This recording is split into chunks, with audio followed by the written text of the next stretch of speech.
and welcome to the Whistleblower. My name is Ian Trent, and joining me is today's outstanding panel of water polo gurus.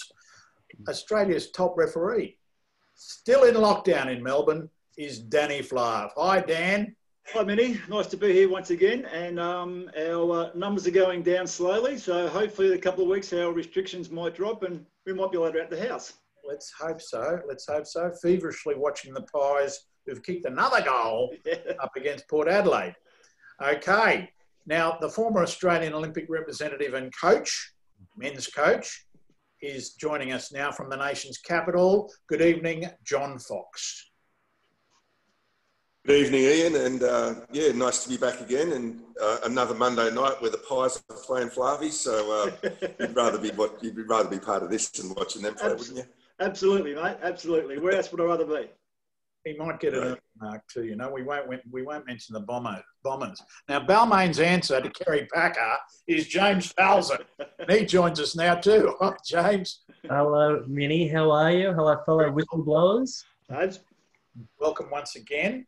And sitting on Sydney's northern beaches is Scotty Schweikel. Hi, Scotty. G'day, Ian. G'day, boys. Great to be back on the show again. Now, let's have a look at what we've got today. A couple of snippets of news. The Australian Water Polo have announced, or they've advertised, the National Performance Director's job. Now, tell me, is that Alex's job? As far as I understand it, it's a upgrade to Alex's job. So it's more involved, more work to do. So that's how I've heard it. Okay. So does Alex have to reapply, or does he's okay? Yes. Yep. Okay. All right. That clears it up. Well, that looks like a nice little get for somebody. And yeah. I mean, I like Alex, so I hope it's him. Okay. Now, we might talk to our guest, Simon Daly, about this, but WACE, we've been talking about, I think a couple of weeks ago, we were talking about WACE, the water polo program over in Perth, was on its way out, but it might be on its way back in. Has anybody got any late information on that? No, I believe the last I heard once again, Minnie, is also that look, the talk was that it was done and dusted, but that wasn't true. Nothing's been signed. I believe all the clubs are having a meeting. Facebook's about 10-second delay. Early next week, and if they decide against it, then it doesn't go ahead. If they decide for it with Waste and Water Polo Australia, then it goes ahead. That's what I've heard. So I don't think anything's been signed as yet. Okay. Yeah, I think it's a very moving landscape at the moment. The announcement last week, I think, took a lot of people by surprise, including some prominent figures in Water Polo Australia. And when the question was asked, as Danny said, nothing has been signed off. So at the moment, it's a bit of a state of flux. Okay, very interesting. It's a very interesting direction to take, considering having other National League clubs that don't receive funding or that consideration. So, a bit of a can of worms could be open there, Scotty. I think so. It's possible. Yeah, and I think that's one of the questions we've got for Simon later on. So we might park that for a little while. Some of the clubs can do it. I'm not sure if others can put up their own elite performance program. Okay, that's going to be very, very interesting. Talking about signing big deals, one of our panellists tonight, Scotty's signed a big deal with Drummoyne. Tell us about it. Look, I've just been involved as an assistant with the men's senior program at Drummoyne for this year, and I'm looking forward to it, to work with some quality players and a quality head coach in Florin. Scotty, they'd be pretty much odds-on favourite to win the next comp, wouldn't they? Like, they were pretty close to winning the last one. So now with you going in there, they should be the front runners for the comp, right? As you say, plain-faced. Well, look, I'd like to say yes with my involvement would make a very, very big difference. Absolutely. And Now, look, I think given COVID-19, I think the top tier teams will be brought back a little bit, and I think everyone will be on a very even footing based around the availability of pool space and training times that they've had. All right. And Lachlan Edwards playing over in Europe, they're going to need a replacement for him. And I'm certain that you've got some gossip for us, surely. No, can't help you with that one. Right. Well, he leaves a big hole. He does. Not putting the bathers back on, Scotty? I'm sorry? Not pulling the bathers back on yourself, mate, maybe? Just They wouldn't fit, Danny. All right. The other bit of news that I had was the Sydney Uni technical director, Raf Parat. He's going back to France. So an overseas coach actually heading the other way. And we wish him all the best. All right. If you'd like to ask any of our panellists a question tonight, all you've got to do is do what I'm doing now. You just fiddle around with your mouse and you have a look at the Q&A box down at the bottom of your screen. Give it a press, and there it is. Write a question. We will endeavour to answer it as soon as we can, whether that's to our special guest Simon Daly or during our rules and interpretation segment coming up very shortly. So if you'd like to do that, Q&A box, give it a bit of a press there. Okay.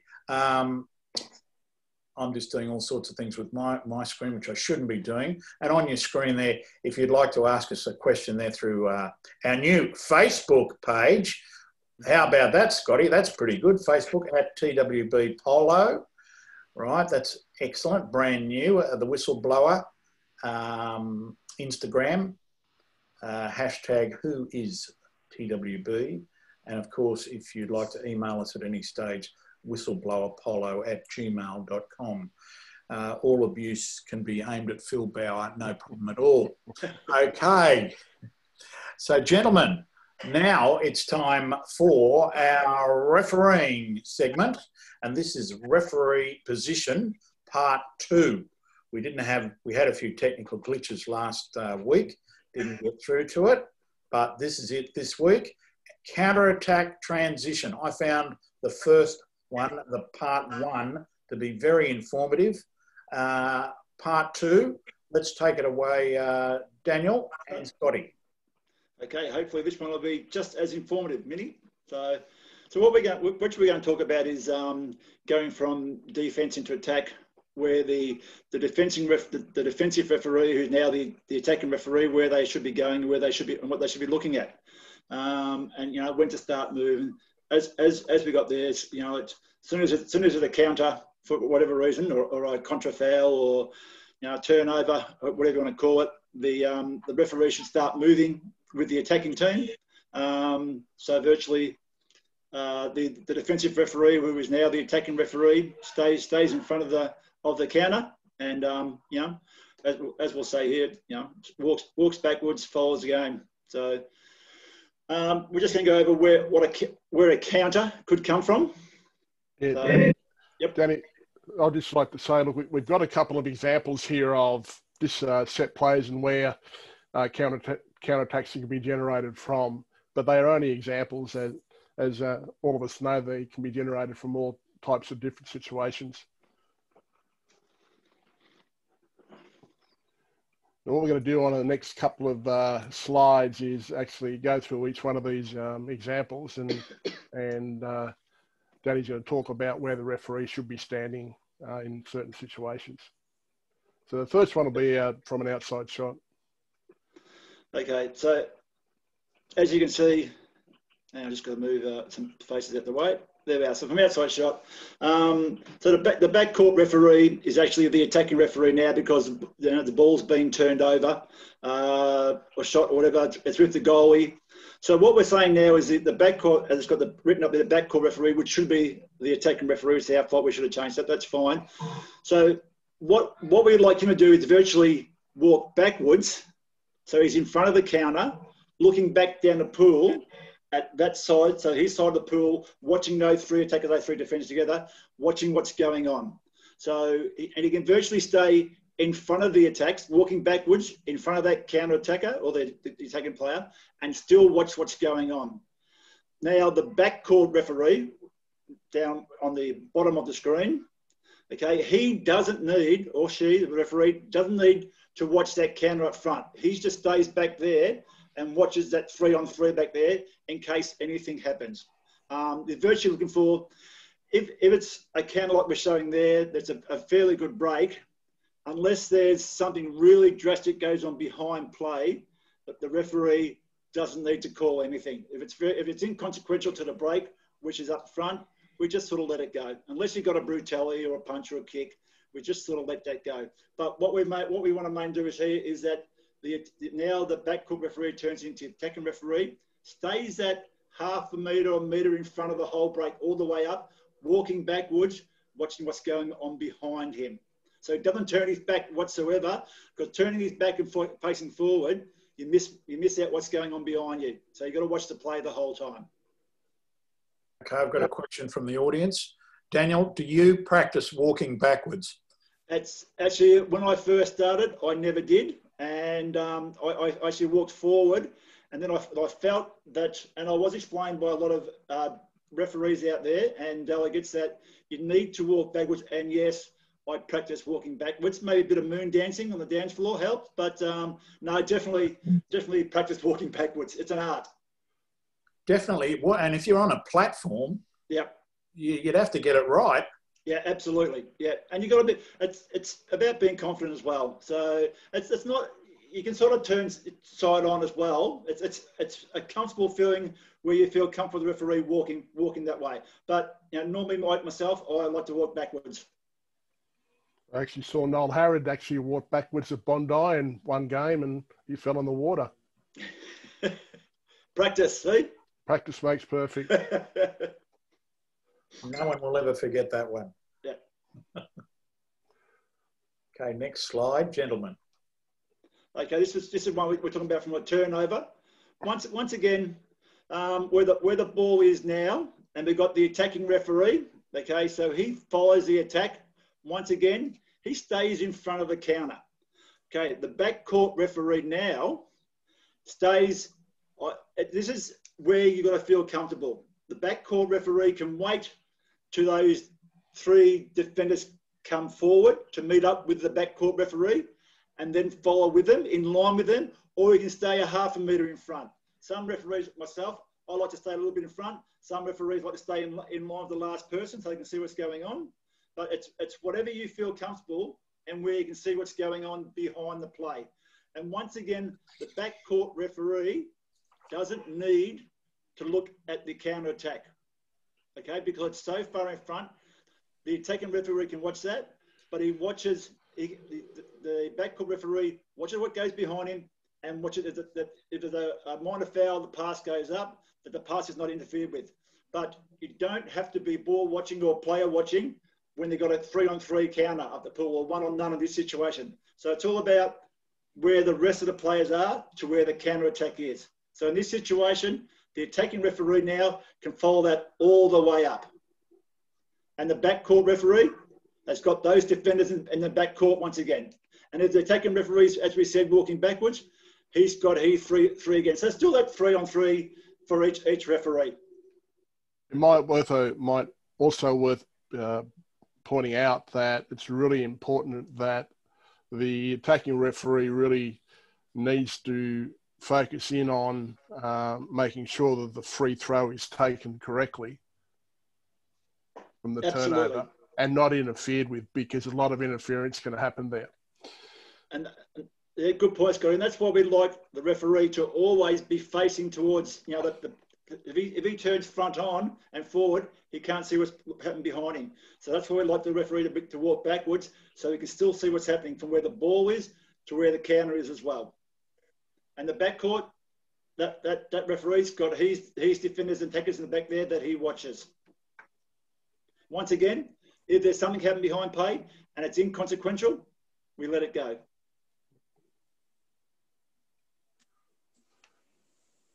Good. Okay. Next slide. Okay, this is just a change of possession, centre forward, centre back. And in this situation, yeah, we've got circle here. So the back court referee fully focuses on what's going on centre forward, centre back. As we just in a diagram then, the centre back gets around in front, okay? That's where the counter's coming from after a change of possession. So the back court referee has to make sure that the centre forward, who's now the centre back, doesn't have their hands down holding the counter or any interference whatsoever. So what we can have as the back court referee, I believe the situation that they can move forward and stay a bit in front of the break. Okay, and we're talking about the break being the centre forward, the centre back who is now in front. Stay a little bit in front of that so you can watch what's going on. And you're watching in a V shape, so you can watch the centre back, centre forward, and the ones out top. The attacking referee on the side just watches those two defenders and two attackers on his side of the pool, because the break's coming from behind. So the back court referee or the defensive referee, that's what he's watching. Make sure there's no interference from the defending player now. Danny, can I ask a question with relation to that break from centre forward to centre back? And you've mentioned how the defender, we want to make sure that the defender doesn't impede the centre back who's now become the counter attacker. Yep. Is there an obligation for the centre back who is now the counter attacker to swim away, or can they actually hold position and then instigate a break from that hold? So they're stationary for about 3 or 4 seconds whilst the rest of the counter attack is going. Yeah, so what we're saying, Foxy, is that the centre back now gets around in front and virtually turns back around and holds the now defender. Okay. Instructions from Correct. TWPCs, it hasn't been, not really is it called, but instructions are that we need to clean that up. So if the now attacking player is holding the defender, then yes, we need to turn it over, okay? But if he's just got around in front, had a quick look, and then goes away, then that's fine. Once again, it's sort of inconsequential of what's going on because he's already in front. But if he's there for 5 seconds holding on to him, then yes, we need to turn it over. It's a hold. So, and once again, I've noticed it creeping in. It's crept in a lot, certainly last year in the AWL, and it wasn't just 1 or 2 seconds, it was 5 seconds before they were going. Yeah, and it's once again, it's come from Europe, overseas, again, that they play and they actually, as you said, Foxy, they sit there for 5 seconds. And it looks ugly, I must admit, and the TWPC have now said this is not good enough and we need to change it. So even though he has got around clearly, but he's now impeding, and so we need to call it, we need to clear it up. Good question. Okay, once again, look, these are virtually much the same, all the things. So this is a pressing, and we've got the two wing defenders, pressing up high, and they'll be the counter. Okay, so once again, we want to split the pool with the attacking referee and the backcourt referee. And once again, perfect example here, the attacking referee is already in front of all players watching what's going on. So he can virtually stay where he is until they come down a bit. The backcourt referee can move back towards his own goal to make sure nothing happens behind play. But with this situation where it's the counters are virtually 5-on-3 at the front, both referees can walk with the play. Walk with the players up pool. And the backcourt referee can probably get to halfway and just stay at halfway. And that way he's still got, in his peripheral vision, got all play up in front of him so he can watch what's going on. So it's all about moving all the time.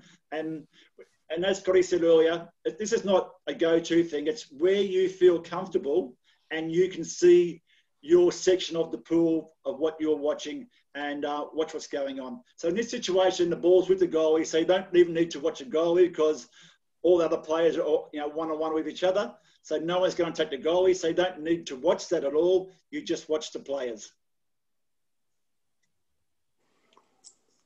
Very good diagram. Excellent. Yes. Next slide. Okay, front. This is okay, a front on defence, and we're going to have three counter plays, 3 counter attack, which is very unusual, but that happens. Fantastic. I don't know if many coaches would like that, to 3 of them swimming up the pool. Who knows what might happen? But in this situation, the backcourt referee needs to be in front of now the attacking players, because if he's in line and they're all counted at pool, you can't see what's going on from one side of the pool to the other. So you need to be in front just to make sure nothing happens.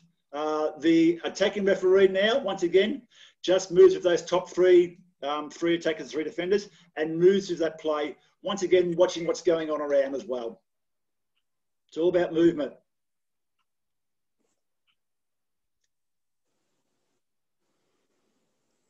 Okay, now we're hitting an M zone. Yep. Can we go? Is it possible to go back, Scotty, to the last one?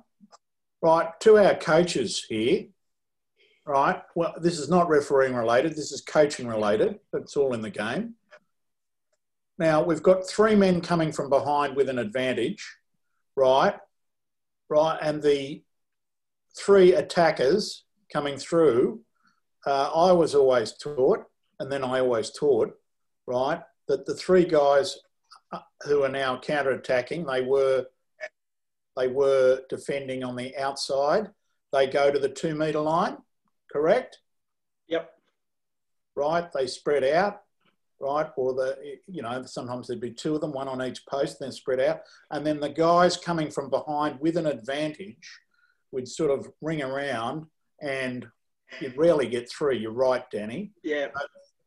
Normally we'd end up with a 4-2 with a 1-player advantage. Do you understand what I'm trying to say, John? Yeah, I do. First of all, yes, if there was a clear 3-player advantage there, I'd be instructing 2 of them to hook out and make themselves available for the pass, and then probably your centre player is going to be the one to swim up. There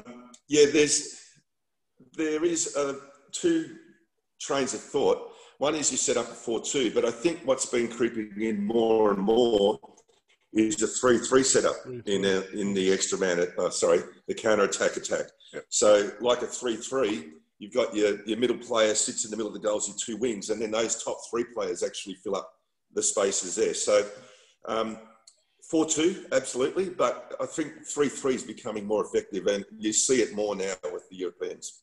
And you might have a little more goal to shoot out with cross passes, etc.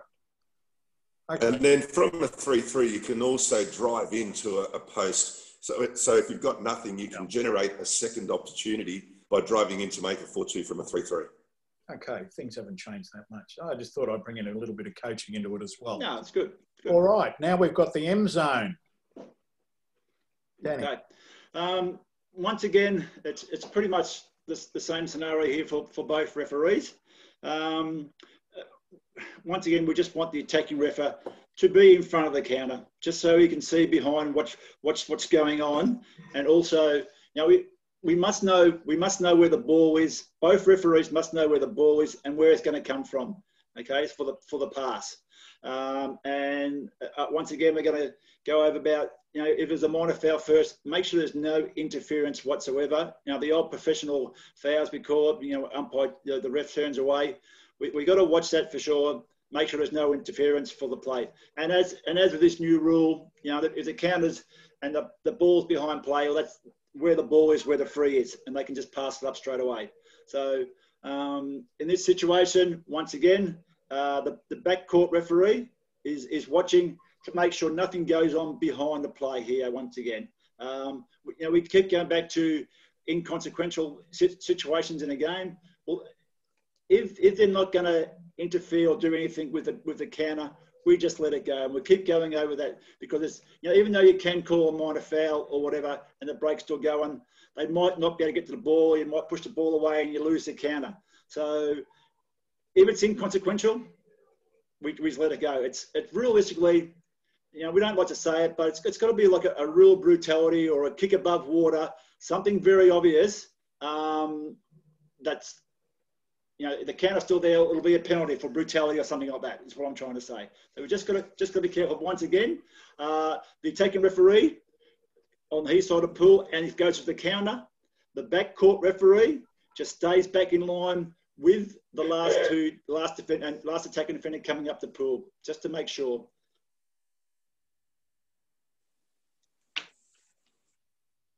So now we'll just go through a couple of areas where you should be watching when you're refereeing. We'll go through these pretty quick, unless anyone has any questions on them. I think the majority of them are self-explanatory.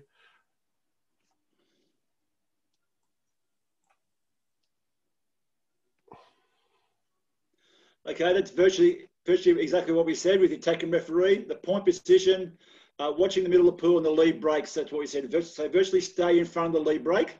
Once again, as we said earlier, which is very big in our situation now, make sure the player taking the free throw is not interfered with. Very big.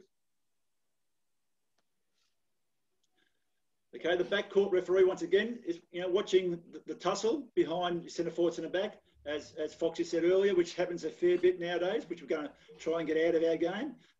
Watch nothing goes on there, and the left and right wing deeps to make sure nothing happens there as well.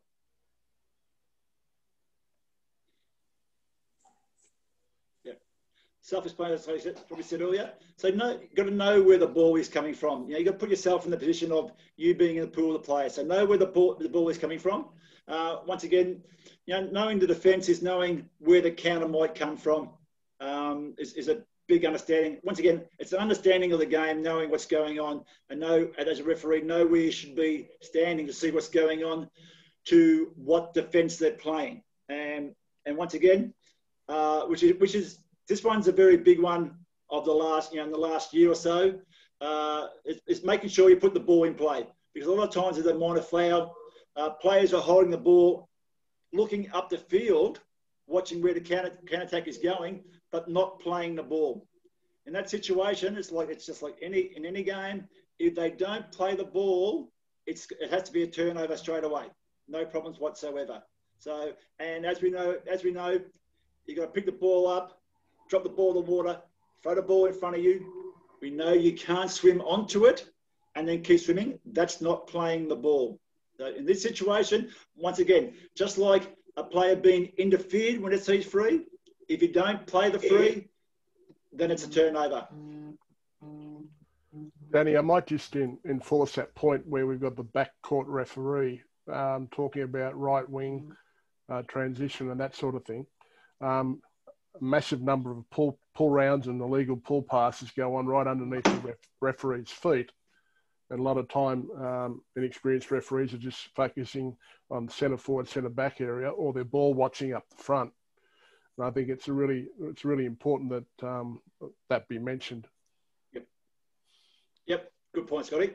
And I just got a quick question. In terms of young referees as they're kind of developing, how much should they be spending much time watching games and looking at different defensive tactics, so that, like you say there, you should be aware of those tactics and that impacts your positioning, but also how you referee? And I guess you've got however many years experience. For young referees, should they be watching games and getting a better understanding of the different types of defence that are played at different times?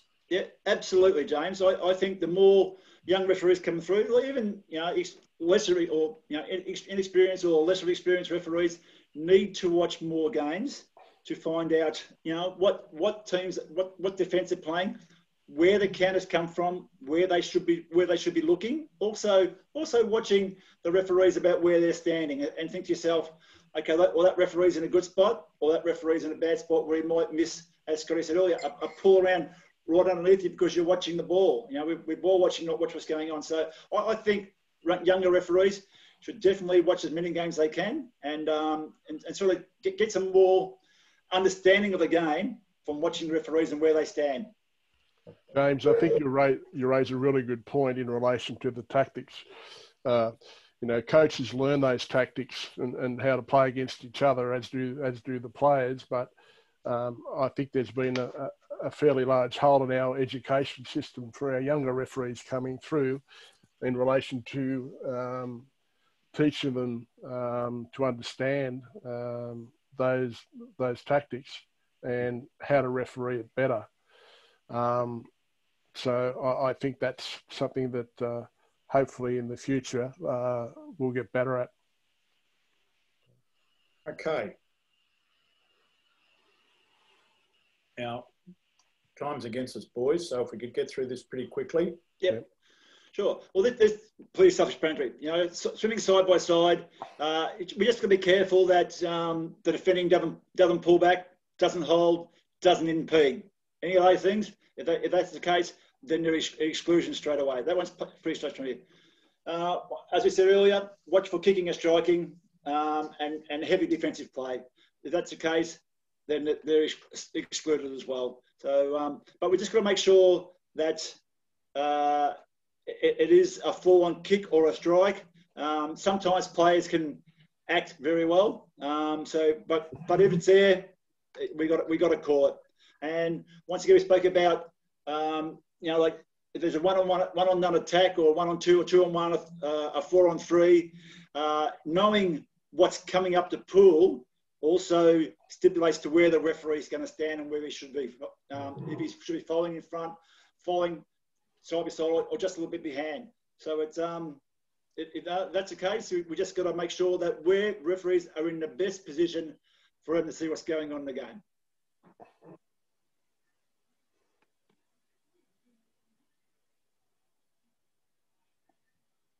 Okay, all of this is self-explanatory. Yeah, virtually what we spoke about for all the clips, mate. Yep. They're good. They're just good to know. Okay, this is self-explanatory too. The end. Who said we couldn't do half an hour on refereeing on television? Hey, it's been a world record segment there, boys, but I think it's been very good, and hopefully we can devise something a little bit different. I know that took a lot of time, but for the next show that we have in a fortnight. Thank you, Scotty, for that, and everybody involved with that film. Dan, it's half time in the AFL. I know you've got to go to see the Pies play the second half. Thank you very much for that, Danny Flahive. Pleasure, Oz. Okay, time now for our special guest. We did have a question on the line there from Tim from Council. Where's Simon Daly? Well, he's here now. And Simon Daly, for those people who do not know, is the creator and editor of the Academy Water Polo Australia, a former Australian junior coach as well. He joins us now from Brisbane. Hi, Simon. G'day, Ed. Thanks for having me, mate. Mate, thanks for joining us. Fantastic. Now, the Simon Daly story. How, when, and where did you first get an interest in water polo? Well, yeah, look, I was very fortunate to grow up on the pool deck watching my father who played in the Springbok team in 1974. And he continued to give back to water polo in South Africa and in the club environment. And it was just a natural involvement for me to pick the game up. I came from a swimming background myself. I had a big interest in swimming. But eventually the pool of water polo grabbed me in the end. But, you know, I definitely was very, very thankful to what my dad gave me and allowed me to play this great game of water polo. So, Simon, you've had a great journey starting in South Africa and eventually ending up here. Tell us a little bit about once you started playing water polo and you started to represent South Africa, the highs and the lows associated with that. Look, Foxy, look, the highs definitely is representing a country. And I was fortunate enough to do that coming out of the apartheid era in South Africa, the early 90s. And we sort of had a vision with the national junior team. We represented at World Juniors in Cairo. And this was a team that was going to filter through to play Olympic Games one day for South Africa. So where I'm heading to is one of the lows of my water polo career. And that was ultimately to be told by our National Olympic Committee in 2003 that they had made a boardroom decision to not allow South Africa to go to the Olympics in 2004 we rather send Egypt and South Africa, oh, you can go to the World Champs in 2005. So unfortunately, that was just the last straw for me, Foxy, where politics played a massive role in sport in South Africa, as it does around the world. But, you know, how dare these people make this decision and shatter the dreams of not only me, but a whole plethora of players in South Africa at that time. Yeah, so it would have been devastating. How did they actually convey that message to you that you weren't going? We just, that was it, you know, you couldn't appeal it. You know, we actually had a really good relationship with Egypt at the time. We were playing Heliopolis tournament up in Egypt. They invited us over a number of years to play in that tournament. And all we wanted to do was actually challenge Egypt for that African berth.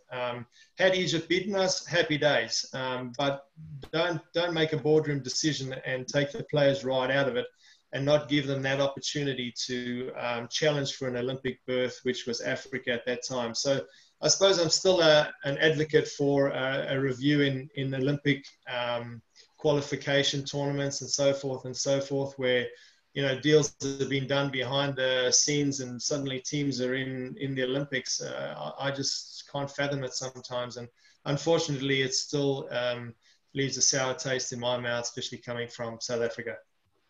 Sure.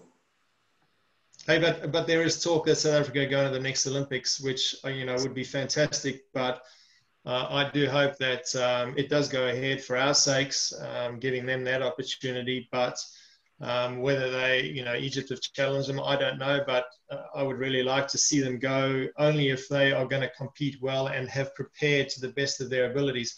Otherwise, you're taking away, you know, a berth of a phenomenal nation that could compete better than them. You know what I mean? It's a tough one, but yeah. So I mean that is going to happen, isn't it? If, you know, there will be a nation in Europe who is streets ahead of South Africa, whether you like it or not. So I mean, that's just the nature of the game, isn't it? There's going to be some weak nations in the Olympics and the World Championships. So be it. Well, Minnie, that was always going to be the case when they brought in the continental representation, which we've talked about after '96. So that's the way that most sports have their qualifications set out. I suppose it's been a little bit difficult this time too with the pandemic and the qualification tournaments, but they seem to be very restrictive on their qualification tournaments, you know. Particularly, you know, I would feel, as you say, Simon, I would feel a little robbed if I was one of these countries in Europe. Yeah. Well, the interesting scenario right now, or what's happened, was the qualification through Asia. And I know the pandemic hit and what have you, and a decision was made, and no Asian, you know, the Asian champions, Kazakhstan and China eventually got that berth. But originally, Asian Games wasn't actually going to be the qualification tournament for Asia. So someone like China men's team, who pumped a lot of money in and had a phenomenal coach in Potovic, suddenly, you know, they were told they have to go to the qualification tournament in Europe. And, you know, Potovic went, hang on a second, there's no way I'm going to make it through that qualification tournament in Europe, unfortunately. So, yeah, I think there's got to be a big review in Olympic qualification and how nations get there. So for those who don't know, what's the standard of water polo like in South Africa now? I tell you what, in school water polo, it's massive. It is probably one of the biggest sports in South Africa. Even, I'd hate to say it, but taking over rugby. Some schools are almost pushing rugby aside, because of the injury side of things, and going, no, we'll focus on water polo and cricket. And so the school we went to some years ago in the Redham House in Constantia in Cape Town, they've got 2 water polo specific pools on their property, and they're heated. Like, how can you fathom that? This is one of the schools in Cape Town that's just absolutely focusing on water polo and using water polo as a business to attract clientele. So why is that? Why is water polo so big in the private school, in the schools over there, and why is it coming through? What's been the influence that's developed that? Well, traditionally, it's always been there. Water polo has been very, very strong. They hold some fantastic tournaments. One in particular is South African Schools, which has grown to be one of the biggest tournaments in the Southern Hemisphere, backed by heavy corporate companies. Their marketing it's an absolutely really well-run tournament, I have to say. And you know, not only are the English-speaking schools traditionally, which were the water polo playing schools, now the top rugby schools are using water polo as an off-season training for their rugby players. So, you know, now some of the top Afrikaans schools are starting to be competitive in water polo, and this is now across the board in South Africa. So not only the hubs of Johannesburg, or the traditional hubs of Johannesburg, Durban, and Cape Town, now you're looking at the top schools who are putting in fully paid water polo directors.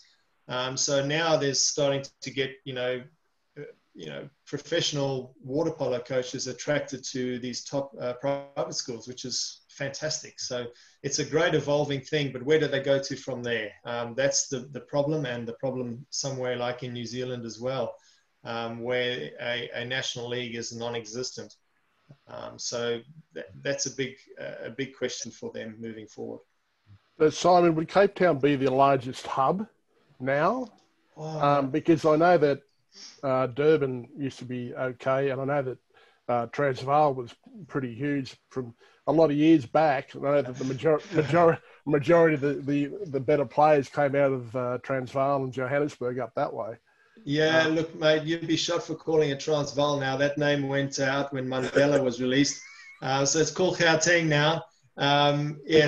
Forgive me. No, that's all right. Yeah, look, I know that Western Province, which is Cape Town State, they send about 230 to 250 kids to South African schools. So that's how big they are as a contingent of representation. And likewise in Durban, which is very much like Queensland, and Johannesburg is just huge. And then you've got the northern side of Gauteng, which is Pretoria as well, starting to produce some really top players. They traditionally have been a really top state as well in water polo, producing some excellent players. So Simon, it's interesting that you mentioned the strength of South African schools, and you mentioned New Zealand as well. And it's an opportunity missed, I think, for our Australian school teams, because I've never been fortunate enough to have gone there, but the experiences that those kids come back, and coaches come back, and the stories they tell about their times in South Africa, and exactly seeing what you have just described is quite amazing. Can we move on to how did you end up in Australia? Well, interesting one. World Champs 1998. I played against Spain, fortunate to play against Manuel Stiardi and Jesus Roland in goals, and Ivan Perez. I think I scored three goals in that game. But after the game, these two gentlemen arrived in the grandstand and asked if I wanted to come to Australia. And at that stage, I unfortunately was going to go and play in Croatia. But I'll never forget, it was Lance Johnson and Neil Gunther who wanted to know if I wanted to come to Australia. So a couple of years later, I was very fortunate to be accepted, and I'll be forever grateful to the Barracudas for allowing me to come over and play National League in Australia. Coming from South Africa, it was just a dream of South Africans to come over and play in what we were looking at on the other side of the world as this really prestigious water polo league. And subsequent to that, a couple of other players have come over and played as well. So yes, 2004, I think Barracudas won National League, and for me that was one of the highlights of my career. It's a league that I'd seen and heard of as a junior growing up, and to be part of a winning team in 2004 was something that I'd never forget. So I'm forever grateful to the Barracudas for giving me an opportunity and a new life in Australia. And Simon, how did a permanent move to Australia occur? Oh, that was it. Well, actually, in 1992, of all things, I came across and played for Western Australia. I played for Fremantle in National League, and I played under 20s for Western Australia. I think we played against New South Wales in the final. Unfortunately, we lost, but under 20s, I played for Western Australia. But my permanent move was straight away. In 2002, I arrived. And I never looked back. I was fortunate enough to stay and make a life here in Australia. Right, found God's country and stayed here. I don't blame you. Now, absolutely. Coaching, Simon. How did you get into that? Yeah, coaching, look, was again probably a passion of mine, following on in my father's footsteps, who I saw give back to the sport, and I think that's something that I always wanted to do. I started off with junior coaching here in Australia, just earning a little bit of cash in what was called the Player Development Program for Water Polo Queensland. And then, Ben Lees he was washed out of coaching in, I think, 2006 it was, and he approached me and said, do I want to take over the men's program at QAS? And, for me to be part of something like that was just a godsend. And so I jumped at that with both hands, and I was very fortunate to be part of a very, very prestigious academy for the next 10 years of my life. I was fortunate to inherit a lot of top players from Ben, and manage those top players into phenomenal tournaments around the world, and the pinnacle being some of them representing at Olympic Games. So, Simon, you had a great stint at the QAS, and during your tenure, you provided a lot of the national team. I think at one stage you had probably 5 or 6 of the national team players, and some famous names there, and some we've lost since then. Figlioli was one that you had there, and you've obviously had Reese and Billy and Mardo, Robbie Maitland. So yeah, some great names to come through. So what made you change from a QAS coach to what you're probably more known now is with your academy coaching? Well, as you know, Foxy, in high performance sport, there's always an end date, and you get washed out of that. And look, that's just, it took me some time to get over it, I suppose. But I moved out into the big wide world of water polo, and I wanted to see where I could either replicate an academy program, and Academy Water Polo started where I wanted to look at trying to captivate and work with young kids who hadn't been earmarked in any high performance program. And I found that there was a heck of a lot of those kids who were left just, treading water. And, it gave me great reward to work with a lot of those young kids and try and build a business around that. It was very tough. So I always use the word evolving. Academy Water Polo has always been an evolving thing. We've started to move into holiday camps, which again was quite successful for us, and we continue to do that. But ultimately, Academy Water Polo was born out of the need which I saw to try and facilitate young kids that had been just left out of any program. And what were your kind of initial challenges and then what are the challenges you have now? Not just now in terms of a COVID world, but just the challenges that you have now. The business is a number of years old. Yeah, look, James, for me, like I said, it's always evolving. Whether we work to trend of, working a school term of 8 weeks on and then school holiday camps and so forth. Then we moved away from that 8-week term and decided, look, we could still make an impact and do a lot of holiday camps. But then clubs are starting to do that now. State programs are starting to do that now. So, there's only so many cattle out there that you can draw from. And I think there's a big pull from clubs, and rightly so, and from state programs. So it started to wash me out a bit, unfortunately.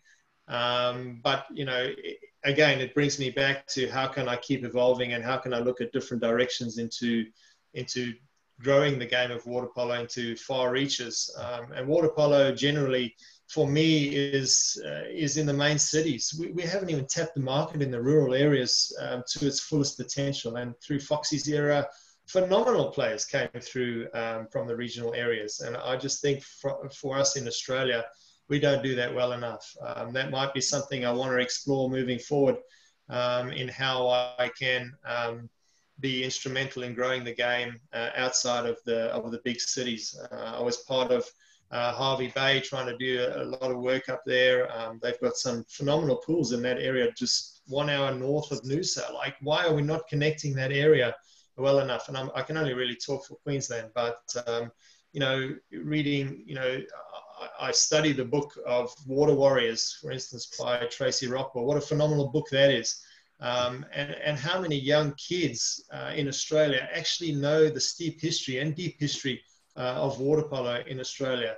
Myself, who played for South Africa for a number of years, these old men that were around the tournaments and so forth, I actually feel embarrassed now that I never knew who these guys were. They represented at Olympic Games in 1960 for South Africa.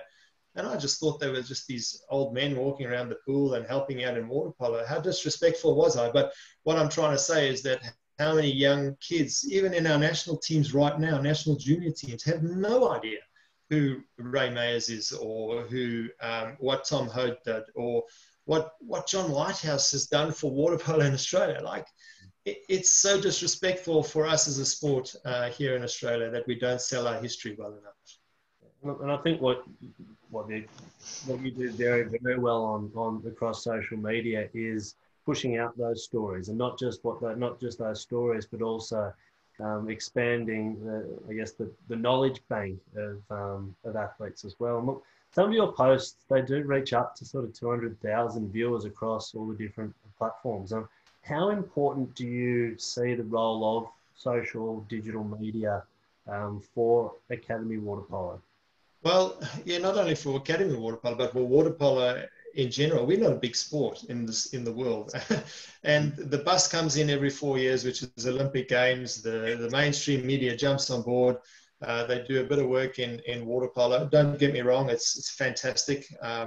But I think social media and selling our game within our world of water polo enthusiasts is important. Not only myself, but there's a lot of others who are starting to do it now as well. We've got to try and embrace that. Look, I'll be the first to admit that I put out some controversial stuff, but that's just sport. Unfortunately, a lot of things that people are too afraid to say stuff, too afraid to comment. I get so many emails in my inboxes about stories that people want to tell me, but they're too afraid to comment on my post because of ramifications and that they might have in teams and selections for their daughters and so forth. And that's not a healthy situation, I don't think. But ultimately, from Academy Water Polo's perspective, it's just trying to sell water polo, in the downtime now in the pandemic. How do we do that? How do we try and captivate and keep our dream alive? I'm passionate about this game, no matter what form it is, where it's being played. But interestingly enough, we're pretty popular in Europe. We're starting to get some reaches into, the Venezuelans and the Mexicans. And I mean, these are countries that are trying hell of a hard as well, but just want a little bit of love. But, because they're not mainstream themselves, there's people like myself and others who are trying to connect those dots. And then going on that, what more can we be doing, as there's lots of enthusiastic people in water polo? What do you think we could be doing better to market the sport, to not just have the bus come once every 4 years, to try and to keep that momentum up during the other sort of 3 years of the cycle? Well, it's a tough one. Look, I've seen it evolve, and I saw the European champs, I think it was played in, or even the world champs, or European champs, which was played in Hungary. I mean, Hungary, what they have done to boost the game and the venue and the pre and post game entertainment is phenomenal. It's something that our sport's got to be a lot better at. what I sort of take from it is, what are the spectators saying when they walk out of the arena? You know, they've watched a game of water polo. Bloody hell, it was tough, but I had no idea what was going on. So that's a big thing. Not that everybody knows what's going on at basketball or those type of things, but how do we make our game exciting? How do we, how do we pump our own tires up? I mean, we know that we're one of the toughest games or sports in the world, but do we sell it enough? No, definitely not. The athletes that we produce is phenomenal, absolutely phenomenal. The stuff that they can do in water polo in a pool is incredible. So I just think we missed the boat in that area in just trying to sell ourselves a hell of a lot better than what we are. Hey, Simon, just on moving along a little bit onto the water polo, what is your favourite rule that's been recently brought into the game, and what would you like to see removed, if anything? Well, look, evolving the game for me is got to happen, and bringing in any rules. I mean, it wasn't done overnight. It was done at a huge conference in Budapest by some, highly experienced people who sat on those panels and talked in and out of what they could be doing better in our game. So to see our game evolving, number one, is fantastic, and ultimately to see some of the best players being challenged and bending those new rules to the best of their ability is, for me, very rewarding. So the Filipoviches and the Mandiches and, Prijateljinovic and the Vargas, those type of players that have to now evolve their game to make it, to still be on top of their game is something that's very, very rewarding for me. So, look, I couldn't say that one or other rule is better than not. I like to see new rules and the game evolving to make it faster. I'd still love to see, possibly 2 goals for a penalty or 2 goals for an outside shot.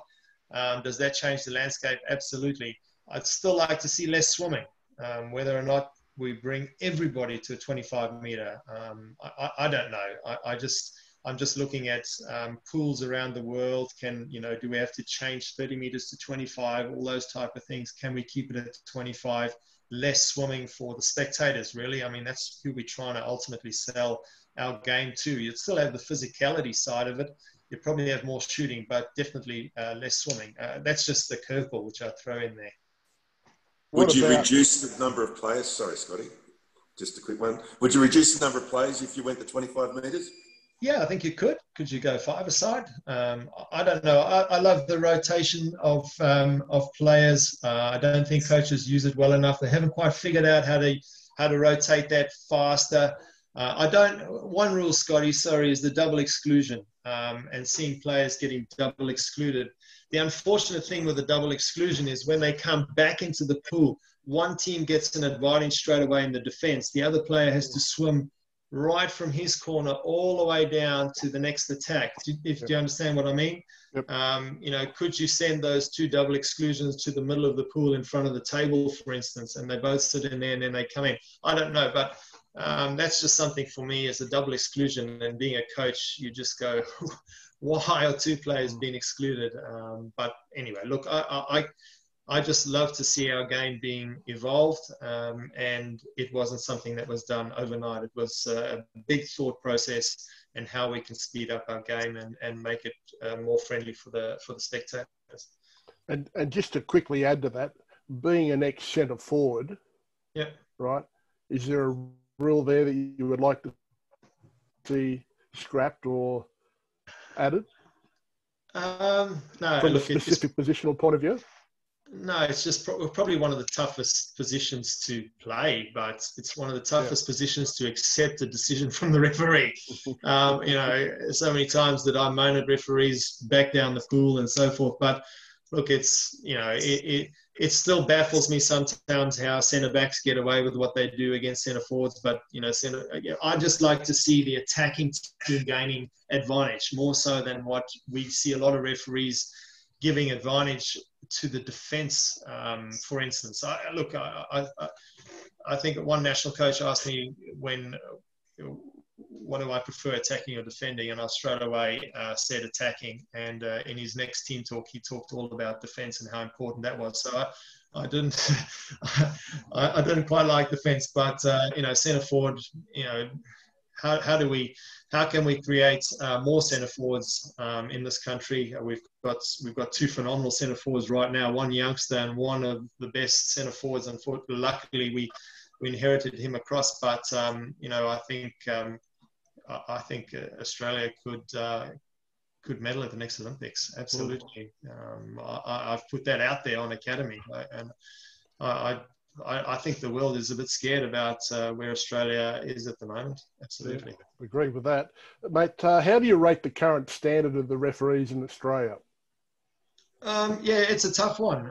Look, if we didn't have referees, we don't have a game. And I just see so many coaches, I'm one of them, moaning at referees all the time. Especially in junior water polo, I'd just love to see referees refereeing, players playing, and coaches being quiet during the game and only talking to kids at quarter time. Why I say that is I'd love to see kids learning to make decisions themselves in the water.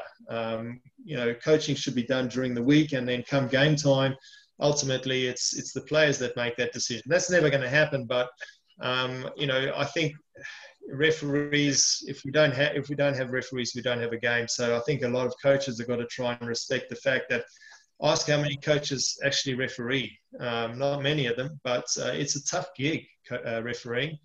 So I think we've got to ultimately try and get a lot of ex-players behind the whistle and refereeing. Maybe it does come one day where a coach has got to take the whistle for the next game, and we start to evolve some of those things at tournaments. I don't know, but ultimately, for me, somebody like Danny Flahive, who's the Iceman of referees in Australia, I've seen him in some hairy situations around the world, and being peppered by the crowd, being peppered by the Italian coaches, and he's somebody who for me, I think has been phenomenal for Australia in refereeing circles. Simon, based on your experience, do you have any ideas on how you think we can improve the refereeing in Australia? Well, look at the show. Like, how good is the show? Like, now I've got to ask you, how many young referees watch the show? And how many young referees study refereeing? Going to a club environment or a club situation, how many young referees are actually allocated as the club referee and go to training to train how to referee? So let's say Foxy's got a game against under 20s against under 18s, for instance, and the young referee that we know is our club referee is there. And the club referee is practicing how to referee. I know they referee on weekends, but between Monday and Saturday, very little are doing any practical stuff during the week. I could be wrong. There probably are some, and shoot me down if I'm wrong. But ultimately, I think that traditional club appointed referee doesn't get used enough in the club environment. I'd like to see some of the clubs having an appointed referee who's got to do time on pool deck at training. And coaches have got to accept that too and make them part of their training sessions, whether that's juniors or senior training sessions. That's how I think we'd evolve and get better as referees. Yeah, it's absolutely no coincidence that we'll have a national training camp in Brisbane, for example, and you'll put the word out for referees to come along and referee training games. Great opportunity. And those young referees that put themselves out and make the time and effort to come along, you can see they're going to make it. They're the ones that, they mightn't be here for 4, 5, 6 years, but they're going to make it because they've got that passion. You've got to have that ability to get involved and put yourself out there and volunteer. Yeah, look, I've seen some great young referees and they probably do their homework, but are a large majority doing it? I don't know. And it comes back to the club environment, how important that is for our growth of our sport in Australia, and having the officials, and having the referees helping out at training sessions and honouring them. So, like, it's a tough task, but ultimately we've got to have a referee who has a plethora of young referees underneath him, banging on the door to want to be part of the club in a refereeing capacity. Okay. Simon, you're obviously into marketing and you did touch on it. To me, the first thing we need to do is to get the sport on either major network TV, or at least pay TV. And I know that the live streaming's okay, but the figures don't tell me that it's all that wonderful, right? To me, as soon as we get onto Foxtel, the better. Not everyone's got it, but they do it 3 times a week, and it costs a lot of money and whatever. That's my view. What's your view? What are the first things we need to do to market the game properly? I don't know. I don't know whether I'm with you on Foxtel. I think it's going to be trial and error. Network TV, if we can. It's going to cost money. Look, really, the reality is that all of the free-to-air network now have streaming services, right? Whether it's 7+, whether it's 10 Play, whether it's 9 Now, they all need content. Need it, right? All we need to do is put up the money to actually make it. We've got the game. All we need to do is pay for someone to produce it, get a sponsor on to actually pay for that production on it, and go to a 7, 9, and 10. Say, here's the product. It's wrapped up in a nice little bow. Can you play it on one of the streaming services? We'll get it on. But that's what the sport has to do. Yeah, it costs a little bit of cash. But Simon, what's your view? Oh, look, James, I'm with you. I think, again, we don't market. We don't get our collective heads together and go, how do we market this sport better in Australia? We've got one of the best climates in the world for water polo, and we play in summer, whereas in Europe they're playing in winter, for instance. But we got phenomenal stories, phenomenal athletes. We're at the pinnacle of possibly one of our greatest Olympics coming around. I think we've got one of the best voices of world water polo right here in Australia, in Westy. Like, he's been at how many Olympic Games and so forth. Like, I think collectively how we can really get together and put a package together. It just can't be standard stuff. People are just not going to jump on board. What are other successful sports done? What is netball doing right now? What did beach volleyball do to take the game to the public, for instance?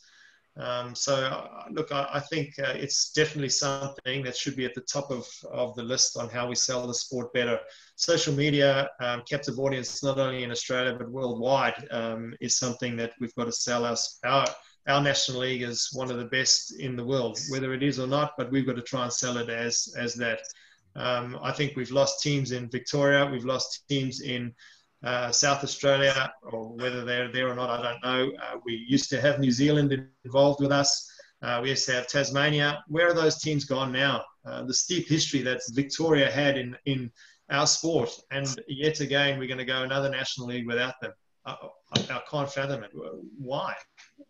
Where are they? I don't know. Maybe Foxy, you can answer that question, but it just seems bizarre that why have we got no National League team in Victoria, and why have we not rekindled some of these old teams that were around when you and I played, James? Like, I mean, it might be a bit harder at the moment with COVID, because I understand. No schools open in Victoria, but I agree. Sorry, James, but with the I think you could do a package with one of the streaming services, but I don't know if the week-to-week game would sell, but a highlights package on a week-to-week basis would be the way to go, I would think. Oh, well, yeah, absolutely. It's going to be discussed. I've got a comment from Tim from Townsville again. Water Polo Australia paid $200,000. Not sure that's not verified for social media and get very little. I hope Water Polo Australia are listening. So do I. Now, I hope they're listening all the time. Okay. Simon, let's move on because time is running out as usual. What is the Goggle Project? Tell us about it. The Goggle project for me was just something that it's a feel-good project. Thanks for mentioning that. It's something I started when I arrived in Australia. I couldn't believe how many Australian kids left their goggles and silicone caps on the pool deck. And it's always stuck in the back of my head that we could use those goggles better by sending them around the world. So that's sort of where the Goggle project came from. So I collect goggles from pools, from different swimming events around the country, and then package them up and send them to far reaches around the world for young kids to experience the underwater world that they probably would never have had the opportunity to do with the set of goggles because they would have been too expensive. So sort of the highlight for me was taking 4 big suitcases over to Samoa, and this time last year actually I would have been there this time now doing the same thing and just handing goggles out to schools in Samoa. And how I'd like to evolve it is probably start teaching swimming to places like that and even selling the game of water polo if I could. So when you see Simon around your local pool, watch out because the goggles are in trouble, and if yours are missing, you know who's got them. What can we do, Simon, to help the project? It's something that's evolving. I more collect goggles from swimming pools. I've got a few pools around the traps that I raid their last property.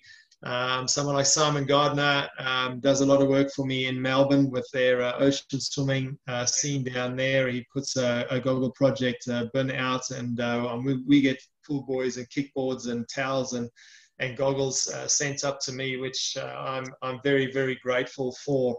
I have boxes under my house where I self-fund it and just send packages all over to different places where I think they can do a good for their swimming community. We've gone to Zimbabwe, South Africa, England, Vanuatu.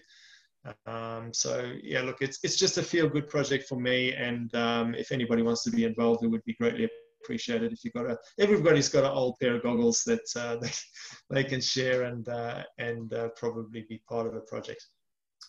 Alrighty. Now, general questions here for the whole panel, right? We were talking, Simon, earlier, and I don't know if you heard about WACE and what's happening to the water polo program there. What are the benefits of state institutes? Gentlemen, Foxy, why don't you kick it off? Well, there's been a lot of discussion, and one of the benefits, and we tend to look at it from a player's point of view and how it provides a daily training environment, but I also look at it from a coach's perspective.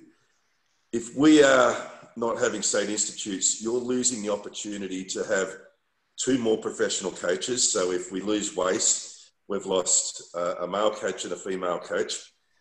They might pick up another job in water polo, but it's not going to be a full-time professional gig. That then has an impact on our national squads. So you've got Paul as assistant coach in the men's team. So is he able to fulfill that role? Probably not. So we're losing the opportunity to have professionals by taking away the program. Okay. And, well, we don't know what's happening with WACE at this stage. But, gentlemen, Simon, you can kick this one off. Do you believe that clubs can actually perform their own or create their own, establish their own elite training programs? I challenge a lot of clubs I want to know if many clubs have a business plan. Like, how many clubs actually operate towards a plan that is cast in stone or strategized, years in advance? So if they can say yes, then probably they could manage a high performance program. But ultimately, most clubs don't have that. Look, being part of the State Institute program, and I was always fortunate to be part of that in Queensland, and you get caught up in that world. And then for 10 years, I came out of it, then looked at it from a different perspective and saw how clubs actually got strangled by it, where a lot of players get attracted into it, and then once they're in it, then clubs can't have those players part of their training, or they just, so clubs generally do die. I think it's something that has definitely got to stay around and is important for our landscape in Australia and always has been. But do we change the business model? For instance, and I interviewed the CEO of Australian Water Polo, and one of the things he said is we've got to support our coaches better. Now we've got one of our national team coaches who is the assistant coach who's been told that Wace is not there anymore. It's just crazy. A year out of Olympics, for instance, what are some of the players? I mean, he coaches some of the top players and manages some of the top players around the world. And there's such an uncertainty now, less than a year out of Olympics. It's crazy times. Could they have done it better? Absolutely. Could they have gone, okay, Paul, you manage the high performance program, but you work within the club environment. And I know they have two very dominant clubs over there. Look, I can't talk for them, but I think it could have been done a heck of a lot better and managed a lot better, knowing fair well that somebody said to me that they've got to support the coaches in Australia a lot better. I agree with your comments in relation to the business models. I mean, in Western Australia, you've got two major clubs that have got very big numbers and access to cheap pool space, and lots of it. But would they have cheap pool space if Wace is not there anymore? No. Yeah, yes, I would. I don't know. I think there was a legacy by Tom Ho that pool had to be a certain low cost for everybody to use. But I think if there's no Waste, there's a couple of $100,000 that's non-existent, or I don't know. How can it be divvied out into clubs? It's bizarre. I can't fathom it. Trying to put the pieces of the puzzle together. And somebody had to make that decision, whether it was the board of Water Polo Australia in connection with Water Polo Western Australia. I don't know, but it just sounds a bit crazy. Sorry, Karen. What I was alluding to was moving on from that and then looking at Queensland with Brisbane having one club, but then in New South Wales you'll have five clubs that don't have access to appropriate pool space. And if they do have it, it's very, very expensive pool space. So the models will be completely different. So here we'll have an issue in relation to the business model. So my point was moving towards the New South Wales clubs and the number of clubs in New South Wales. Not saying that's a bad thing, right? And with WA, of course, you've got UWA with their agreement with UWA Pool. You got Fremantle have their own pool. So it's really, really interesting whether or not that would work. Having worked in that system over there in one of those clubs, I think that there is room for both. I think that losing Waste is going to be a very interesting situation, and it's an interesting vision. Yeah, I don't know. What is the vision? What is the high performance vision in Australia? At one stage, I heard they were going to narrow National League down to only 6 teams. Yeah. I'm a firm believer in the more clubs that get opportunity to play in a high performance environment. I mean, you look at the chronicle of Australian Water Polo and you go back into the history and how, I mean, Danny, you and Foxy would have played in those national club championships and how big they were. They were sold out. And for Scotty, you had Sydney Northern Beaches girls, you got them to under 18 national champions and then they disappeared. Where did they go? Why are we not encouraging more clubs to participate in a national league? just sounds odd for me. I think high performance centres are important. There's a lot of knowledge out there, some really top coaches. We've got to support them and encourage them to stay in the system. We just lose coaches and throw them away. We can't afford to do that in Australia. We really can't. Okay, Yeah. gentlemen, time is a wasting. Any more questions to wind up? Simon, I've got a question for you. Is it just for everyone out there in the water polo world? Is it true that when South Africa played in World Champs or go to the Olympics that they have to fund themselves? So each player pays their own way. Each coach, team manager pays their own way. Is that correct? Yeah, finally you say that, Danny. It was probably one of the last straws. We had won Curry Cup one year, which is a prestigious trophy in Australia, and they named the national team, and this was pre-World Champs 2005, and we were sitting around having a quiet milkshake, and one of the players said to me, Simon, how much do you think you've spent in the last 7 years of being in the national team? I said, Jesus, Brendan, I don't really know. And he said, well, I'll tell you, it's well over 150,000 Rand. And I'm like, holy shit, that's a deposit on a house. So, you know, that was probably another decision for me to go, this would be my last World Champs in 2005. But yeah, every player in South Africa funds their own way. There's no institute program, which again, coming from South Africa to Australia and seeing that a lot of players don't respect what they actually have here in Australia, a lot more than what they should do. We have you know, I thank my lucky stars to have that opportunity to coach there and you know, at the early stages coaching or managing Daniel Marsden, who was part of the squad and played in Melbourne 2007. But, you know, ultimately, I think a lot of Australian players don't respect that fact that we've got this institute program. Definitely can be done a lot better. And I hope it does stay around. Okay, gentlemen, anything else? Daniel's now joined us again, so the Pies must be losing. I was here the whole time. I just without video. But they are losing. Anybody else? Simon, we really appreciate your time. If we can ever help out in any of your endeavours, please let us know.